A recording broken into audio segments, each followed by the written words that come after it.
All right, we're live. Yay. Hi, everyone.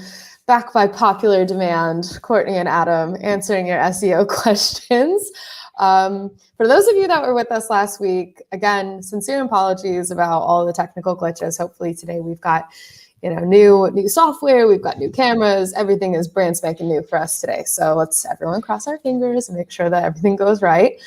For those of you that missed it, thank God. That saves me a lot of embarrassment.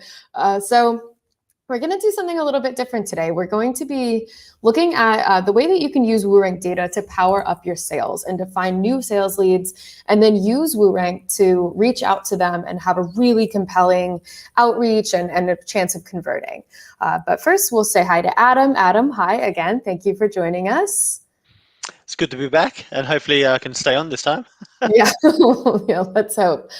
So what I'm going to do for everyone today, let's just wait a little bit longer for everyone to show up. If some of my WooRank buddies can just put in the comments that you can see us, you can hear us, and everything is hunky-dory, then we can go ahead and get started.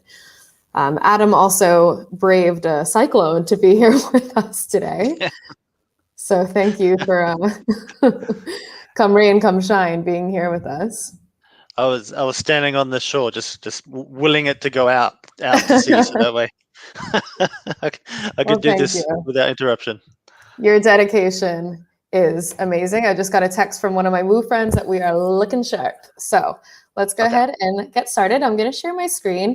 This is where we lost a lot of you last time. So everyone say your prayers to the flying spaghetti monster that this all goes well. Okay, great. I'm just going to make it full screen so that you can see the maximum amount here. Okay. So where we are right now is a new feature that we have with WooRank called Databravo. Now, as some of you may know, we've been in business for quite a while. And in those 10 plus years that we've been doing this, we've acquired a ton of information about all of these millions of websites that we've reviewed. So we decided it would be really great for you guys if it was able to be queried. If you could then sort of search through this data, find things that are appropriate to your business, and find leads that are appropriate to what either you're selling or the services that you offer. So let's quickly just show you how this works. So if you're in Databravo and you're, I don't know, selling some sort of intelligent site search, like our new friends over at Celebros, and you want to find any e-commerce website that's using Shopify, you could then filter the millions of websites that we have to find all of the websites that are using Shopify. You can see up top here that the only filter that we're using is Shopify. So of course, this is going to give you a ton of results. So 318,000, that's a lot to peruse. Maybe you actually want to do this, clear our filters. Maybe you want to, okay, let's just focus on the United Kingdom. So then we can see that filters down a little bit more, down to 100,000. You can see up here that what we're looking at, you can do by country, by technology. So we're looking for any WooCommerce, Shopify, or Magento. There's actually even more ways that we can then filter this down even further. So, of course, it's going to log me in again. So what we're also going to look at is, let's say you're selling, you want to target all of the e-commerce websites that are talking about bicycles or cycling equipment.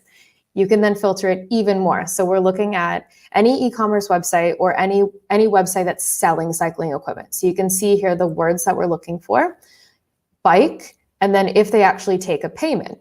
So you can see there's, innumerable combinations of what you can search for and how you can search for these things to match what you're actually looking for. And then the information that you would see is really, really complete as well. So if we just click into one of these, for instance, we can see website address, we can see what title tags they're using, what technologies they're using on their website, if they have Facebook profiles, Instagram profiles. We'll be able to get an overview of some of the other metrics on their site, like are they SSL secured? So that's another thing that you can filter by. If you're a company that's working with SSL certificates, you can search for any website that doesn't currently have one. So really this website is completely malleable to your needs.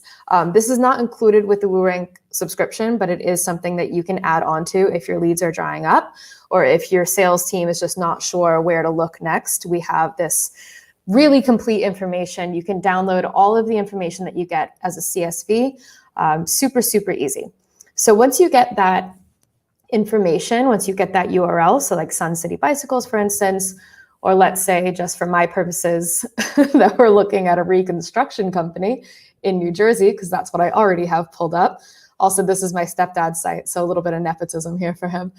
So if you get that as one of your results from Databravo and you want to quickly run a report, you can instantly run a review for yourself, and you can get an overview of what their website is. This ugly red button, I'm sorry, that's just on my end of things, not on yours, because I have special privileges. But you'll be able to really quickly see what's going on with their website, how Google sees and understands their site. And you can also filter it to only see the areas that need to improve or only see the errors. Now, once you've done all of that, you can immediately download a white labeled PDF. If you're part of our premium or higher subscriptions, then you are able to then scroll through all of the different templates that you have created and download that. And it downloads in just a matter of seconds. Because of all the technical problems we had last week, I went ahead and pre-downloaded. And this is what it would look like for your customers, depending on what information you put into your PDF. So that's also customizable. You can change the metrics that are shown. You can change the branding. You can change the color scheme. You can even change the advice within the different criteria. So I've obviously branded it with WooRank, but if you want to brand it a different way, you can brand it by your own company. If it's a long-term client, you can brand it with their color scheme. You can put, if it's a cold lead, your contact information. And then here in the advice criteria, you can see the difference. So this title tag is something that I custom wrote. So if they were a cold lead, I custom wrote, title tags are an important part of SEO, and we can help you decide exactly what to write to drive traffic. So this is a way to kind of entice people to hire you if this is the type of service you're doing. You don't give everything away up front, but you do go ahead and tell them that, hey, this is wrong, but I can fix it. And then the other way that it would be shown is just by default, it would use WooRank's advice of how to fix these things. So it's completely up to you what sort of information you want to give to said clients. And that's about the long and short of it. I just wanted to give you a really brief overview of all of the different things that you could do with Databravo, how to query this information, how to get really cool leads, and then download all of this information, and then use WooRank to kind of clean it up and make it prettier and reach out to these companies with your own branding. Now, we have someone on the chat asking, where in the WooRank dashboard can you find it? So as of right now, it's not available within your actual WooRank account or your WooRank dashboard. You can just go straight to databravo.com, and I will put that in the comments so that you guys can check it out. You are able to download sample CSVs, so you can see kind of what the capabilities are of what you're looking for and what sort of results you're getting. And then if you want to download the full list, I mean, depending on how full the list is, you can upgrade. So I will add that to the account and stop sharing my screen now. Before we get started with taking questions, does anybody have any questions about what I just showed? I think maybe we might be on a bit of a delay. So Adam, I'm sure you've used this type of white labeling and stuff before in the past. What do you think is the biggest benefit for that? It's a huge benefit. I mean, for the lead generation aspect, personally, yeah, I've, as a previous client of WooRank, that's exactly how I used to reach out to potential clients, was to basically I've met them, I can just shoot them through like a really quick report without overwhelming them, but give them a little bit of information, just enough to kind of to wet the whistle, so to speak. And then that's what starts up the conversation, and funnily enough, often the worst sites were the best opportunities, because you could really approach a project and say, well, you got a really low score, but that just means there's a lot of things that we can fix really fast and really quick. So people kind of like that. I mean, everyone knows that SEO is a little bit slow, and so when you say to a client, we can fix 25 things tomorrow, yeah, they're very happy. And it's also important to note, sorry, I have some very unruly animals trying to gain my attention right now. It's also important to note that it's not just a tool that can be used for SEO agencies trying to sell SEO. With Databravo, like I showed before with the cycling equipment, that's a way that you can find any website in the United Kingdom just talking about bicycles. If maybe you offer bicycle touring in London or something, like maybe you want to get in touch with them for a partnership. Also, there's ways that you can identify what's missing on a site. So if you run Instagram management, you can find any website that doesn't have an Instagram link to it using Databravo. So it's not just for SEO professionals. This is really a way for you to find a ton of leads in a lot of different sectors. All right, so it looks like nobody has any questions about that specifically. So we're going to move on to the Q&A portion. As always, you guys have submitted some really great questions in advance, so we'll start with those. I will put the question up on the screen so that everyone, if you come in late, you understand what we're talking about without getting lost, as I tend to get lost and ramble. Also, I know you guys tend to get a little shy in the beginning, and you don't ask your questions until the very end when we're like, okay, bye. So resist that urge. If you have a question, put it in the comments now. We'll try to sprinkle in the live comments with our pre-submitted. All right, so Adam, this is kind of a long question. I'm gonna explain it really, try to as slow as I can, but also maybe it's good for us to give a little bit of a canonical refresher before we actually answer the question. So the question is about canonical tags. So last month, if you guys joined us, we did a whole session about canonical tags and how to implement them and why Google loves them, et cetera, et cetera. So this was the question.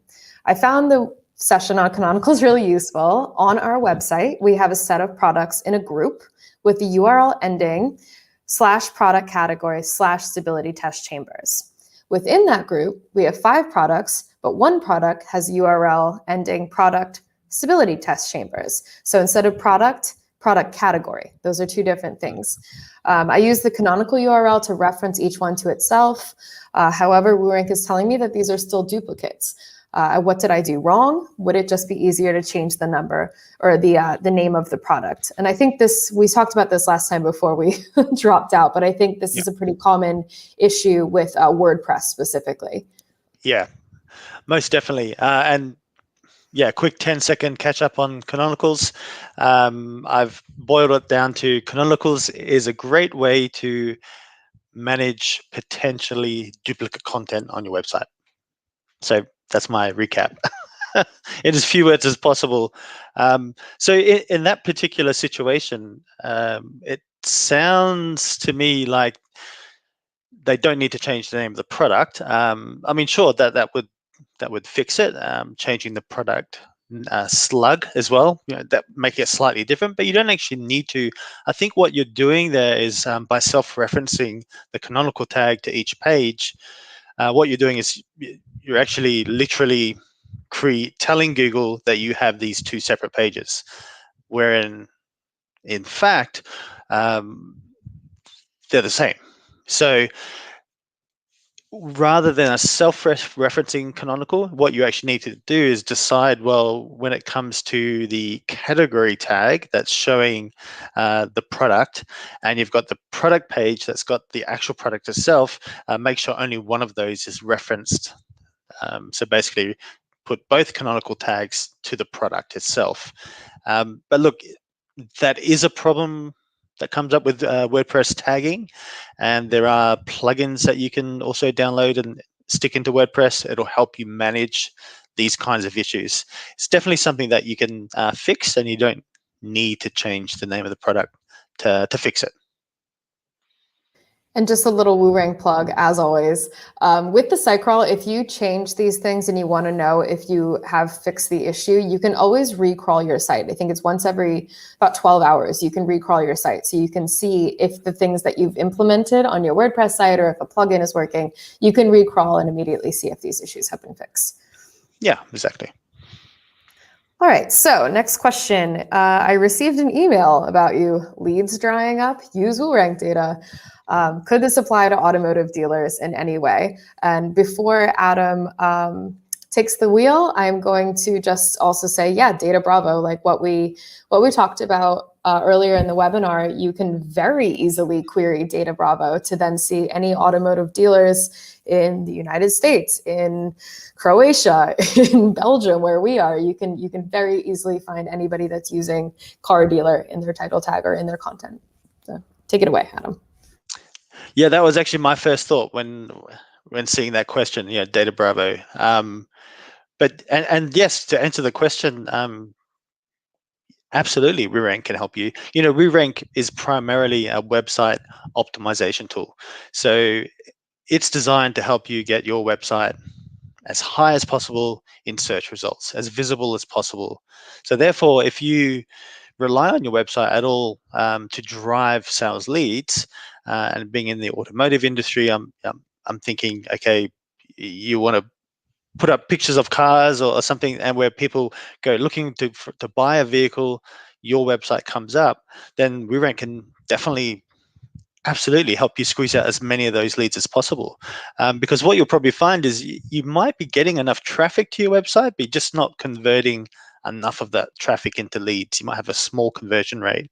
So WooRank SEO in general will help you improve that conversion rate. And so, yeah, get more bang for your buck by actually helping you get the most out of the traffic. And if you're not getting any traffic, it can certainly help you get the right kind of traffic. So yeah, that's a big yes. Awesome. Guys, again, don't be shy. Put your comments in the comment section. Put your questions in the comment section. Oh, great. Ask and you shall receive. So we have a question from Sarah Fain, a general SEO question. Sarah, hi. Can you talk about keyword cannibalization in SEO? If we have lots of short blogs about niche topics, is it worth the effort combining them into longer, more helpful articles? Okay, yeah, really good question. Look, personally, take a step back. Always think too fast. The short answer is no. I wouldn't actually do that. Once content is written on your website, best to kind of leave it where it is. There are circumstances where you would go and change it, but going forward, you need to draw a line in the sand and actually start looking at this is a more of a change in the quality in the way that you're writing. So yes, some keyword cannibalization may have occurred in the past, but don't try to fix that by shuffling all that content around. Line in the sand. Going forward, focus on articles that really deliver value, and also try and get some of these articles to rank for featured SERPs and snippets, and the knowledge graph. The more love you put into your blogs and articles, the more likely this is going to happen. So just draw a line in the sand. And quick WooRank plug for those keywords. If you want to go into our keyword tool, you can enter those keywords, and as Adam said, see what featured snippets are showing up. You can actually see exactly what featured snippets are showing up for any keyword that you're looking for in the Google domain that you've chosen. So that's a way for you to kind of get ahead and at least know what you're working with before you get started trying to rank them. Okay, so next question is a little lengthy, so stick with me. All right, so this was submitted about bounce rates. I think that bounce rates affect SEO, but do 404 errors affect your bounce rate? We've recently launched a new website. Our bounce rate was around 48% just after launch with very few 404s. The bounce rate is now 81%. Ooh, yikes. And I have 766 404s. Well, okay, that needs to be addressed.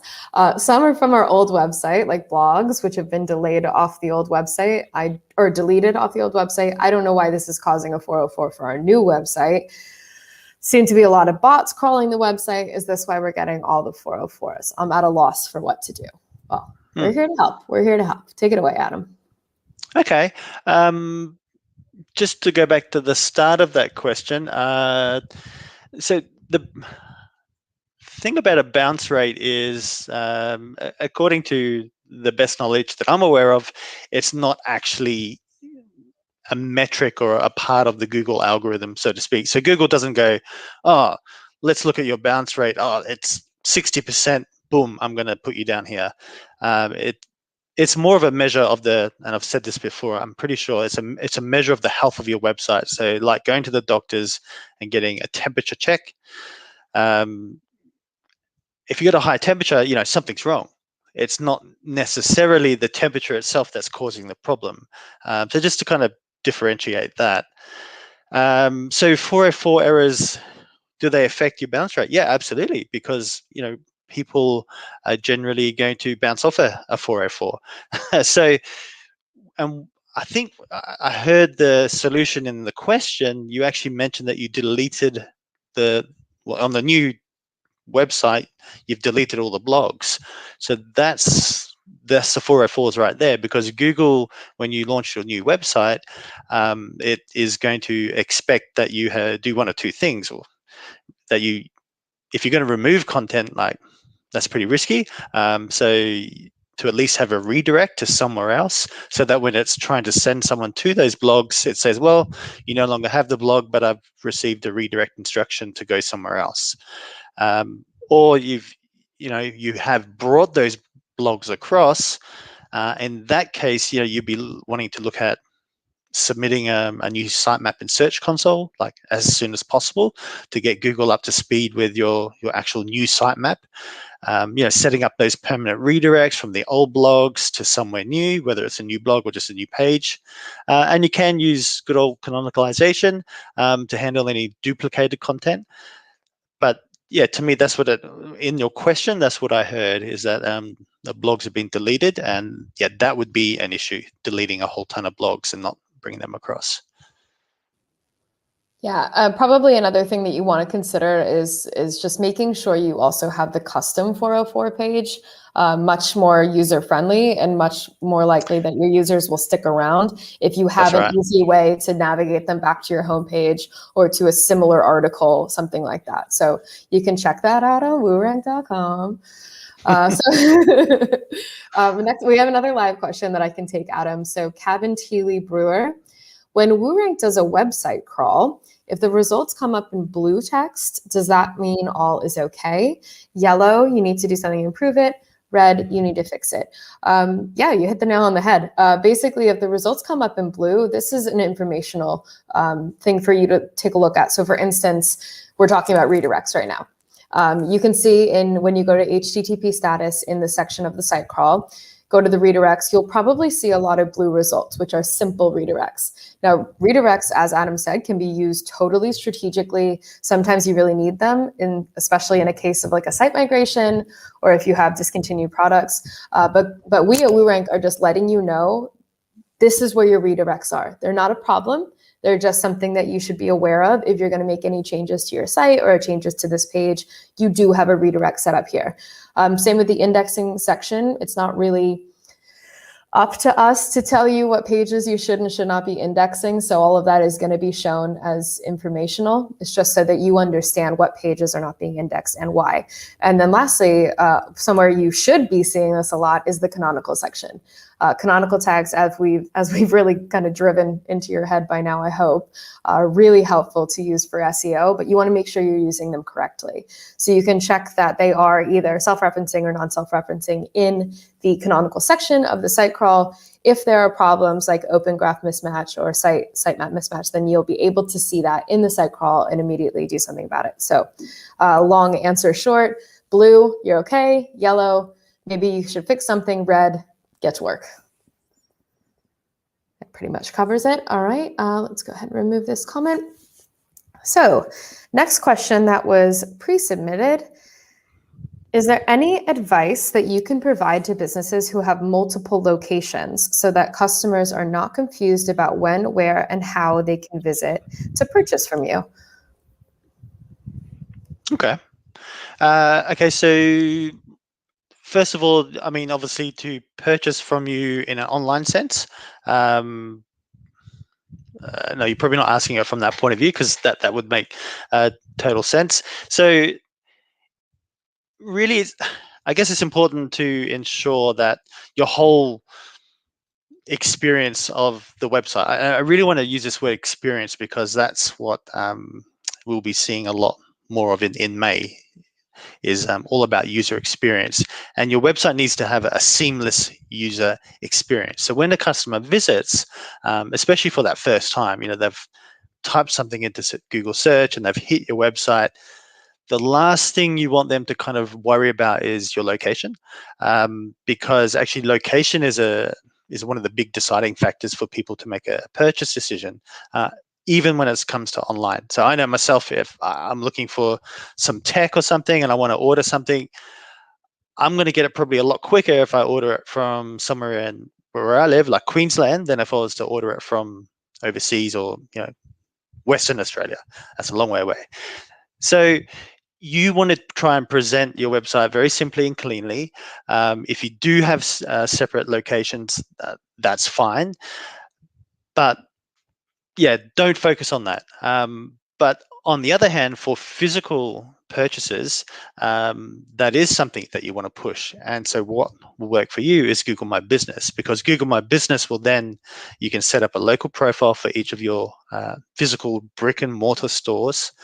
And that way, when people are close to you, your physical location will show up automatically. So it's kind of like you win both ways. From an online sense, if you're miles away from them, they're not going to know the difference. They're going to be happy to purchase from you. But if you are close, it's going to not only show a map, it's going to show you it's probably the first result in the map. And then they're going to go, oh, great, actually, I can order it online and go down and pick it up myself. So list all of your locations in Google My Business profiles and just make the online experience seamless from a location point of view. Yeah, and GMB, anything that you can do with Google is going to help Google like you more. But you can also do stuff like holiday hours. Like if you're closed for Easter, you can very easily change that so everyone has the most relevant information. Not a whole lot of in-person shopping being done during COVID times, but good to keep in mind. All right. So next pre-submitted question. What is an SEO strategy? That's a mouthful there. And how to ensure that you have a sound SEO strategy in place. All right. SEO strategy. Okay, so fancy words, but really this is a plan made up of lots of micro tasks that a business can work through to help improve your organic search from search engines. And I mentioned it a little bit earlier too. SEO strategy is focused very heavily on getting more conversions out of traffic. So on one hand, you do want more traffic. You want more traffic from the right kinds of searches and the right types of people, but you also want to convert more of that traffic. And I've always used the analogy of SEO as like cleaning your house before you invite the guests over so that they have a good time. The SEO is sort of cleaning the house before the guests arrive. So in terms of a strategy, we do actually have a great link in one of our WooRank guides so that we can post that link in the chat and actually give you a step-by-step on types of things that you should be looking at. But just in a nutshell, start with keyword research, understand who your audience is, understand what they're searching for, and that's often there's a mismatch there, especially if you are a professional service. You may I might think people looking for SEO and then a town name, but what I might actually find out is they're typing in, how do I get more traffic to my website? So I really need to understand my client and what they're typing into Google, and that's going to form some really good solid SEO strategies right at the start. But yeah, if you check out the link, we've got, I think it's SEO strategy in 4 simple steps, and you can get all the information you need right there. Yep, I've shared the blog article in the comments, everyone. Okay, so we're just going to jump back quickly to the 404 question because Cabin Tea Leaf Brewer, I get the feeling that you might be the one who originally asked this question. So thank you for tuning in and watching. So for the 404 question, with all of the 404s which were deleted off of the old site before we migrated to the new site, should I do a bulk 301 redirect? Okay. So okay. As I understand it, you're saying that the old site had all the blogs and it was deleted before you migrated to the new site. So you've got a situation where the 404s, okay, and Google does have a bit of a lag, so depending on how much time passed between those steps in this chain will depend on what you need to do next. In terms of a permanent redirect, yes, if you're still getting 404s like today, you look at Google Search Console and you're still being hit by Google, it'll give you some example URLs. They need to be set up. You can do a bulk redirect, and you can say, hey, everything from /blog, I'm now going to send to this page. Maybe it's a page that explains, I don't know, it's why there's no blogs anymore. It's a replacement for that. Maybe it's some kind of user guide or something. So that is definitely going to help. Basically, the 404s being generated live are really the problem here, and that's that you've got to fix that. We can't go back in time, unfortunately, and do it a slightly different way. So yeah, go for the 301 redirect. That's going to be your best bet. Awesome. Thanks, Adam. All right, so let's go to another one of the pre-submitted questions. This is something that we hear a lot, and rest assured, we do have some help for you. So, I'm not a coder. I understand what needs to be changed on my website, but I'm worried that I will create unintended mistakes by making the changes myself, which is, I think, something that a lot of our more novice users feel. How can I handle the work that needs to be done? Okay, well, hey, that's really great. And a lot of SEO people are not coders either. We may have some experience in using content management systems, and sure, look, I've got a little bit of background experience in website design, but look, I am not a coder myself. So this is going to come down to really two things, like prioritization of what you're going to attempt to fix first, and obviously getting the right guidance to help you fix it. So obviously the great thing about WooRank is that we do have the snippets of advice under each of the things that need fixing. And just generally speaking, the stuff at the top of the page, and this isn't strictly true, but it's an easy way to think about it, is the stuff that you should be looking at first, and they tend to be quite easy. So fixing your title tags, fixing your meta description, making sure that you've got H1s and H2s and that kind of thing. So this is the easy stuff. When we start looking at the more complicated stuff where you think, oh, I need to be a coder, perhaps you're talking about stuff where you have to insert tags or structured markup and all that kind of thing. Again, WooRank, not only do we have the snippets of advice to help sort of give you a general idea, but we generally have a detailed guide or a blog explaining the process in depth as well.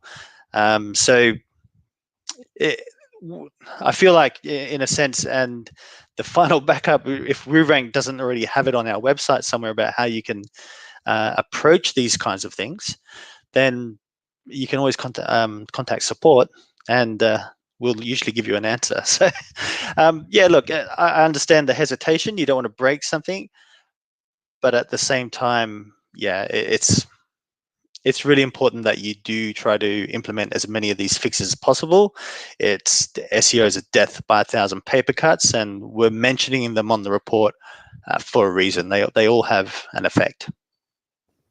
Yeah, and just to echo what Adam said, if you do have the time and the patience to learn, WooRank provides every educational resource that you could hope for. So if you don't know how to fix your DMARC record, we have external resources that aren't even necessarily coming from us, but just what we think is the best course of action for you. So go to this website, register this, do this, check it here. If you expand any of the criteria, we're always going to tell you how to fix it yourself. It's just a matter of, A, do you have access to your CMS? That's probably the biggest one. And B, do you have the time and effort to learn how to do this correctly? All right, let's move on. Oh, I almost just removed myself from the webinar. That would have been bad. All right. All right, so next question. I've launched a new website for my startup. What should I be doing daily or maybe weekly to steadily improve my website? Okay. First thing is install analytics and look at it every day. And then after that, because that's really going to be the start of you getting in a routine of looking at data and actually understanding it, is then I like to use I guess it's a philosophy, but it's a Japanese word called Kaizen, and it basically means continuous improvement or making small adjustments, and monitoring the impact of these adjustments and then making more adjustments. So it's this continuous process of improving your website. And if we actually now do this in the real world, how do we do this? Well, WooRank is the perfect tool because you log in, you scan a page, you get a score. Score might be 56. It'll tell you all the broken things. Like before, I said, let's just focus on the top ones first. You fix the title tag, you fix the meta description, you fix the H1 and a couple of keywords, and your score goes up 10 points. So you've already made a positive impact. You can then sit back and wait a few days and look at your analytics. Does the traffic that's coming in, is it now engaging more? Has the bounce rate gone down since you made these changes? So this continual fix, review, and fix and review, and using analytics and WooRank together, that's what you should be doing to improve your website, especially with a brand new website. And it's something that's really easy to do, to be honest. So yeah. Great. We're coming up to the last 3 questions. So anybody that is just sitting on a question that really wants it to be answered, just please go ahead and put it in the comments. All right. So we currently, this is more of a sales/agency focused question. We currently do everything in-house, but are considering outsourcing some of our marketing and our SEO. Any advice on what to keep in-house and what we should outsource? Oh, look, that's a really good question.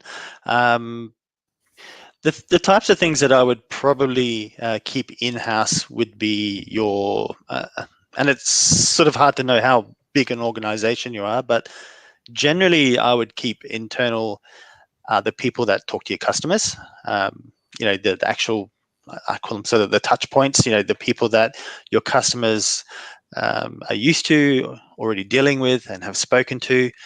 When it comes to outsourcing, you can very effectively outsource the technical, or let's call it the intellectual property of SEO itself, and have that taken care of for you in a completely, white label fashion. So you don't necessarily need to worry about the nitty gritty, but you're there to sort of to talk to the client, to hold their hand, to guide them through, to answer questions. Very much like when you drop your car off at the mechanic. I love analogies. Usually you go into the reception and it's lovely, and I don't know, it smells nice, and there's flowers, and there's a lovely person there to take the keys off you.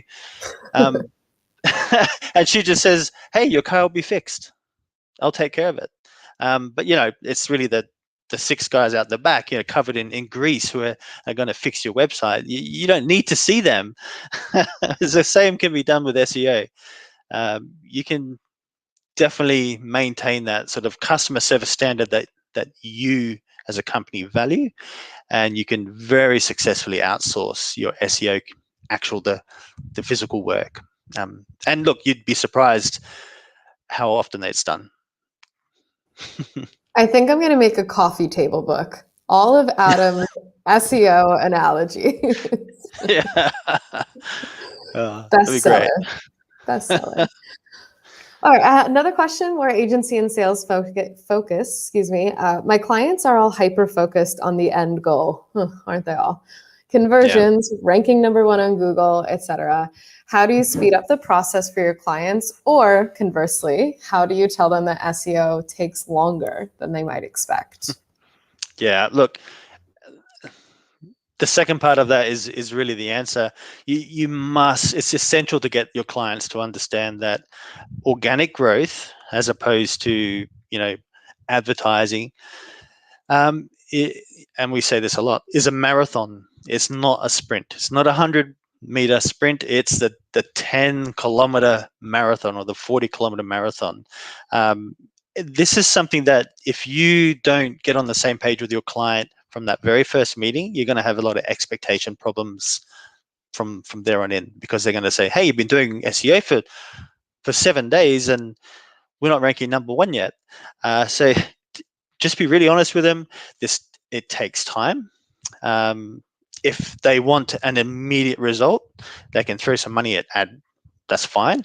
And very often clients I've worked with, we've done both, and we've sort of had a higher budget for ads to start with, and then over time we'll lower the ads budget as the SEO starts to deliver the value. But the other thing I would say is have them compare the costs of the SEO, maybe over a year, with some of the other, major expenditures that company might be looking at that year. Did they just buy a fleet of new vehicles? Did they just give everyone new laptops? Did they just, capital expenditures? Because SEO is a capital expenditure. You need to put the money in to do it right. It's not cheap to do it properly. Oh, yeah, absolutely. And I say this to our customers a lot who are like, you guys are blah, blah, blah, $59.99 a month. But I just had somebody email me saying that he could get me number one on Google for $20. Run as far and as fast away from that as you can. Like, if it seems too good to be true, it is, especially in the SEO world, because it's absolutely not an easy feat. It's not a quick feat. Like Adam said, this is a marathon. So if someone's telling you that they can get you to Google by tomorrow, number one, without even knowing your site or your keyword strategy, then it's a scam. So just don't listen to them. Okay, go ahead. Just an extra bit on that. Google actually recommend that themselves. So if you search Google for how do I find an SEO, Google have an article about that. And one of the things they warn you is SEO takes time, it takes money. If an SEO promises you a result for tomorrow, run the other direction. So even Google say that. So yeah. All right, so this is our last question, and then we have some announcements. Hooray, hurrah. All right, so my clients have tight budgets, but big expectations. So pretty much the same as the last question. What do you suggest we focus on first to show them that we're actually working hard and we can prove ourselves as an agency? Okay, interesting. Well, this is a really good question. Yeah, look, don't they all have tight budgets, and they're the ones that want the most results the quickest? Again, so I'm going to assume that you've sat them down and you've explained to them that this is an organic process and it's going to take some time, and then they've said right back to you, yes, but what's going to happen tomorrow? So what you could do tomorrow is really, again, the high level stuff that comes from the the WooRank reports, things that they can see that are changing straight away and that actually have an effect. So things like title tags, H1s. I mention these things because they're easy to change. They're often wrong, they're often completely wrong, and you can fix them and get a result really, really quickly. You'd be surprised even how changing the title tag of a page, how quickly that will change its search engine ranking. And even that extends to Google My Business listings. So although we're not talking about that, but just some of the main fields, a simple change, a keyword addition, making it better, following best practice and advice, that's going to give you a quickest result. I guess following on from that, look, ask them what their biggest concern is. It's probably going to be something, obviously revenue related. So you could then optimize their revenue, the biggest revenue pages that they have first, rather than starting with the traditional sort of homepage approach. Just go straight in for the revenue pages. Hard to know, hard to give you more specific advice without knowing exactly the details, but that's what I'd be doing. Great. Well, that about wraps it up for all of the questions that we had today. So Adam, as always, thank you so much for your expertise. You're welcome. And for taking everyone's questions and for letting me do my stupid jokes and giving me pity laughs. All right. So a few things to go over. First and foremost, if you like our content, if you keep watching it every month, hit the like button, hit the subscribe button. That way you'll be alerted if ever there's a surprise live event, which we haven't done yet, but we could. Who's stopping us now that we've got this powerful software? We could definitely do a live event. But also all of our past content as well. We've been doing these webinars for quite a while, and we have a lot of really useful content, a lot of helpful, even really some focused webinars where we talk about site speed or we talk about canonical tags. That's all on our YouTube channel. So if you don't want to miss anything, click like, click subscribe. I sound like one of those Gen Z YouTubers right now. Click like and subscribe. Next thing that we want to talk to you about is our next month's webinar. If you have not been watching religiously, this is the one to not miss. We're going to be talking about Core Web Vitals. Core Web Vitals is happening in May. This is something that we've been doing a lot of research on. We have some excellent content coming your way via newsletter on our blog. We're going to be breaking down what it means for you. We're going to be breaking down all of the scuttlebutt around the internet of what you need to be focusing on to really get yourself prepared. So this is one of the first times Google has even told us that this major of an update is happening. So that means it's important. And we're going to be dedicating our entire webinar to be talking about this. Adam, is there anything that you want to add about Core Web Vitals? It's big. Yeah, that about sums it up. It's really big. We are going to be doing it at the end of the month. So if you're subscribed to our channel, you'll get an alert of when that webinar is going to be. We'll also be sending out newsletters with, we have a blog coming out next week about how we got to this point, what sort of iterations of Google algorithms have happened in the past, and what this is going to mean for you. So stay tuned. We will be talking about this. As I said before, if this is the one webinar you come to, just don't miss it. And that's it for us. Thanks again, everyone. And thanks for sticking with us through the technological snafus that we had. But thanks again, and we'll see you next time. See you next month. Bye-bye. Bye.